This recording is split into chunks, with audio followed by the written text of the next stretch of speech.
Ça va Cédric? Salut, tu vas bien? Ça va et toi? chef.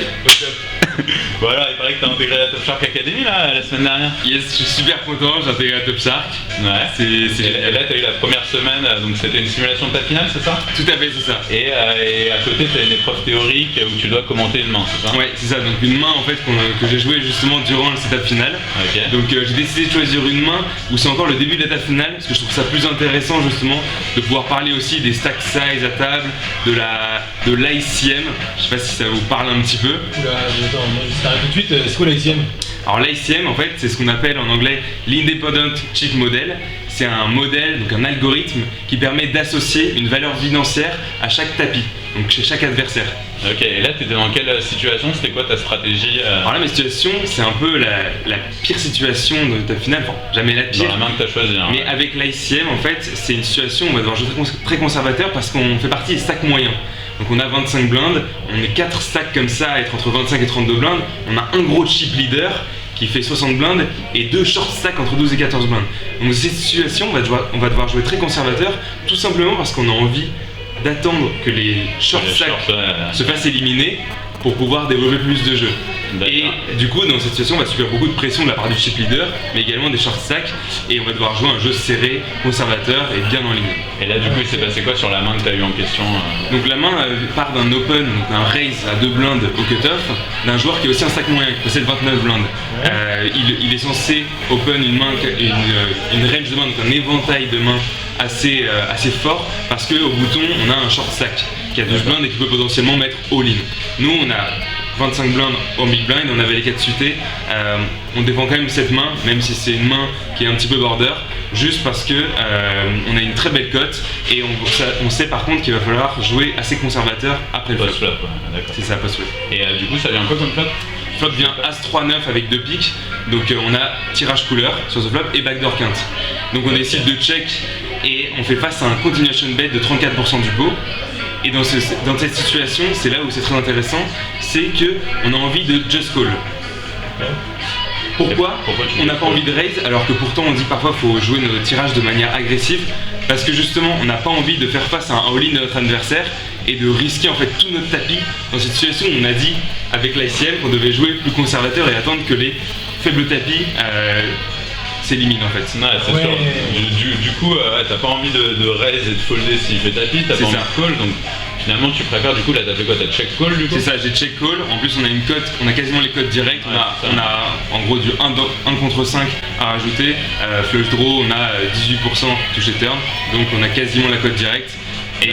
Et on sait qu'en fait, d'après mon expérience, il va ralentir son action pas mal sur des brick turn, donc des cartes qui vont pas améliorer son Et alors turn, t'as touché ou pas? Turn, j'ai pas touché, mais c'est une assez bonne carte, c'est un 3, malheureusement ça fait pas rentrer la couleur, mais c'est une assez bonne carte parce qu'on a beaucoup plus de 3 dans notre range que lui.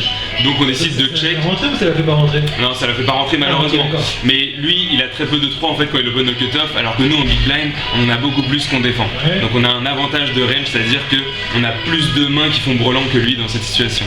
Okay. Et donc ça check, comme on pouvait s'y attendre assez souvent quand il n'a pas des as très forts. Et donc la river vient un 9, donc qui fait en fait un full avec soit un 9, soit un 3 sur le board. Ouais, donc ça vient As 9 3 3 9, c'est ça? C'est ça, tout à fait. Et t'as pas touché ta flush? J'ai pas touché ma flush malheureusement, mais ici je trouve ça intéressant de transformer en bluff notre main pour faire fold d'un split et pourquoi pas faire fold d'un as finalement, parce qu'un as il bat juste un bluff c'est ça. et on a potentiellement des 9 dans notre range, des 3 et donc on décide de mettre 5,5 Mais est-ce dans qu'un as il va check back turn? Je pense qu'il va check back ses as les plus faibles turn et il va miser ses as valet, as dame, as 3 parce qu'il a encore de la main sur nos as il a pas si peur que ça d'un 3 finalement non plus. C'est ça.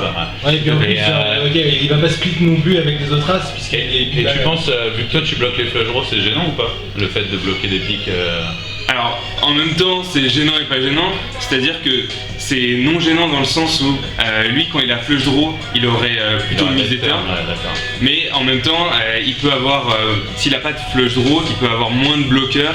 Et dans ce cas-là, bluff catch nos tirages couleurs en fait. D'accord, comme nous on a des piques, lui a moins de chance qu'il a un pique quoi finalement et qu'il se décide d'aérocall. Exactement, c'est ça. On a une pique qui bloque pas mal une seconde. Et donc t'as bluffé, t'as misé combien? J'ai misé 5,5 dans le 9. Donc ça fait un sizing à peu près 60% du pot. Alors dans cette situation, le sizing diffère pas mal du profil adverse. C'est pour ça que c'est toujours important, je le rappelle, quand on est en table finale, de bien faire attention au profil de l'adversaire. à faire attention à comment ils jouent, leur style de jeu. Et ici, je pense que plusieurs sizings peuvent être bons, ça va vraiment dépendre de l'adversaire. D'une manière générale, je pense que 2 sizings peuvent être intéressants, de faire un petit sizing pour faire fold uniquement les splits. Donc quand notre adversaire va avoir par exemple roi-dame, hauteur-roi, hauteur-dame, et finalement on va split contre cette main. Ou alors d'avoir un sizing très gros, par exemple 7 dans 9, pour faire fold un as. Pour être sûr de faire fold un as. Pour être sûr de faire fold un as. Le problème c'est que quand on met 7, ça endommage quand même pas mal notre stack. Et comme on l'a rappelé, les blocs, c'est-à-dire les stack size, sont très intéressants, notamment en table finale.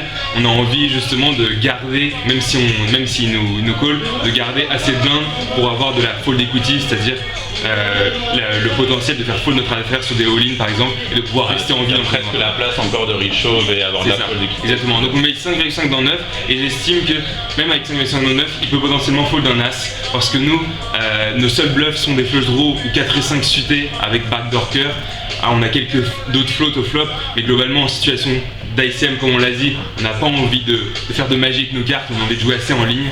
Donc au final il ne va pas grand chose et nous on a beaucoup de 3 dans notre range et de 9. Et donc on décide de mettre 5,5 dans 9. Et vous, ça marche? C'est passé ou pas? Ouais, ça marche passé? Je crois que si je me souviens bien, il a beaucoup attendu avant de prendre une décision. On tremblait un peu sur notre chaise, mais c'est passé. Oui, et on est content. Il a pris le spot de sort, Putain, mais c'est nice. Et du coup, conclusion, qu'est-ce que tu penses de tout ça? Conclusion, l'ICM c'est vraiment un concept clé en table finale. Il faut vraiment travailler dessus. Là, on a vu un peu les codes directs aussi. Le fait de réaliser son équité quand on a un tirage couleur, de pouvoir en fait gratuitement voir notre river. Et pas forcément de raise en fait au faire bête turn quoi. C'est ça. Et donc j'espère en tout cas que cette main vous a plu et j'espère continuer notre Top Shark et faire d'autres vidéos. À bientôt. Merci Hugo, besto.